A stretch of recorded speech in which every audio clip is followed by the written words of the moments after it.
warahmatullahi wabarakatuh. Kami dari kelompok 7, kelas 10-4 dari SMA Negeri 2 Oku. Perkenalkan, nama saya Dea Okta Rahmadani dan rekan-rekan saya. Saya Intan Ramadhani, saya Nadila Arindestiana, Saya Dahlia Nisa. saya Nurinda Sabayanti. Kami akan menjelaskan tentang kimia hijau dan 12 prinsip kimia hijau. Mari simak penjelasan dari kami. Pertama-tama saya akan menjelaskan tentang pengertian kimia hijau. Apa sih itu kimia hijau? Kimia hijau atau green chemistry disebut juga sebagai kimia berkelanjutan.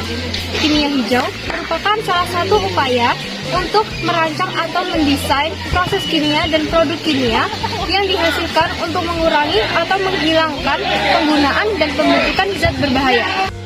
Dengan kata lain, kimia hijau adalah pendekatan kimia yang bertujuan memaksimalkan efisiensi dan meminimalkan pengaruh bahaya bagi kesehatan manusia dan lingkungan.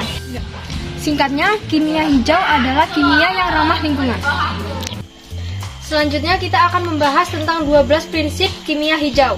Tahun 1998, Paul Anastas bersama John C. Warner mengembangkan prinsip yang dijadikan sebagai panduan dalam praktik kimia hijau. Terdapat 12 prinsip kimia hijau. Yang pertama adalah mencegah limbah. Mengutamakan pencegahan limbah ketimbang penanggulangan atau pembersihan limbah yang muncul setelah proses sintetis serta meminimalkan limbah pada setiap proses. Prinsip yang kedua adalah memaksimalkan nilai ekonomi suatu atom dengan mengurangi limbah pada level molekul dengan memaksimalkan jumlah atom dari semua pereaksi menjadi produk akhir. Atom ekonomi di sini untuk mengevaluasi efisiensi reaksi.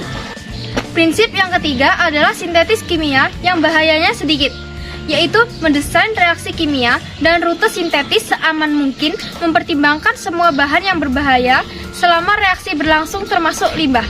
Prinsip yang keempat adalah mendesain proses yang melibatkan bahan kimia yang aman, yaitu memprediksi dan mengevaluasi aspek meliputi sifat fisika, toksisitas, dan lingkungan.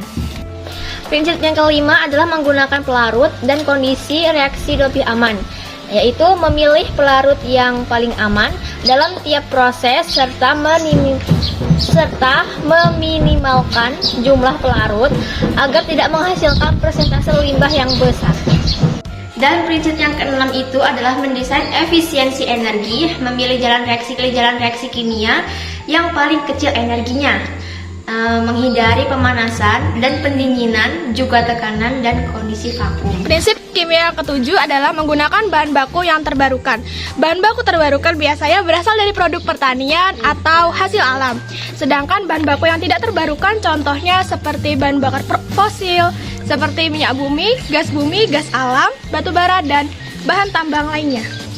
Yang ke-8, mengurangi bahan turunan kimia. Mengurangi bahan turunan kimia untuk mengurangi tahapan reaksi, tambahan bahan kimia, dan produksi limbah. Prinsip ke-9, menggunakan katalis. Penggunaan katalis berperan pada peningkatan selektivitas, mengurangi limbah, waktu reaksi, dan energi dalam suatu reaksi. Prinsip yang ke-10, mendesain bahan kimia dan produk yang terdegradasi setelah digunakan. Bahan kimia harus mudah terdegradasi dan tidak terakumulasi di lingkungan. Prinsip ke-11 yaitu menganalisis secara langsung untuk mencegah polusi. Metode analisis yang dilakukan secara real time untuk mencegah pembentukan bahan berbahaya bagi lingkungan. Prinsip ke-12 yaitu mencegah potensi kecelakaan. Memilih bahan kimia yang digunakan dalam reaksi kimia dan mengembangkan prosedur untuk menghindari kecelakaan. Demikianlah penjelasan dari kelompok kami. Semoga apa yang kami sampaikan dapat bermanfaat bagi kita semua. Apabila ada kesalahan, kami meminta maaf. Sekian, terima kasih. Wassalamualaikum warahmatullahi wabarakatuh.